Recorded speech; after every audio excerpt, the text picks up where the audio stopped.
তো প্রিয় দর্শক, আসুন শুরুতে জেনে নেব আজকের আবহাওয়া সকাল থেকে কেমন থাকবে এবং সারাদিন কেমন থাকবে, আর কোথায় কোথায় ভারী বৃষ্টি, কোন কোন জেলায় হালকা থেকে মাঝারি বৃষ্টি, কোন কোন জেলায় রয়েছে দমকা হাওয়া বয়ে যাওয়ার সম্ভাবনা। স্যাটেলাইটের মাধ্যমে আমরা দেখতে পাচ্ছি বঙ্গোপসাগরে নতুন করে ঘূর্ণাবর্ত সৃষ্টির সম্ভাবনা তৈরি হয়েছে। আবহাওয়া সূত্রে জানানো যাচ্ছে এই ঘূর্ণাবর্ত নতুন করে সৃষ্টি হতে পারে বঙ্গোপসাগরে, যার প্রভাবে আগামী কয়েকদিনের আবার দুর্যোগপূর্ণ আবহাওয়া সৃষ্টি হওয়ার সম্ভাবনা রয়েছে।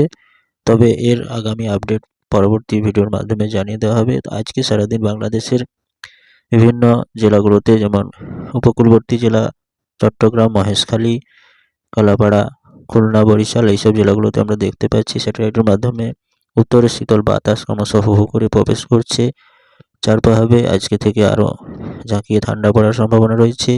আবহাওয়া দপ্তর সূত্রে জানা যাচ্ছে মেহেরপুর, ঢাকা, কুমিল্লা, রাজশাহী, ময়মনসিংহ, সিলেট এইসব জেলাগুলোতেও প্রচণ্ড ঠান্ডা পড়ার সতর্কবার্তা রয়েছে।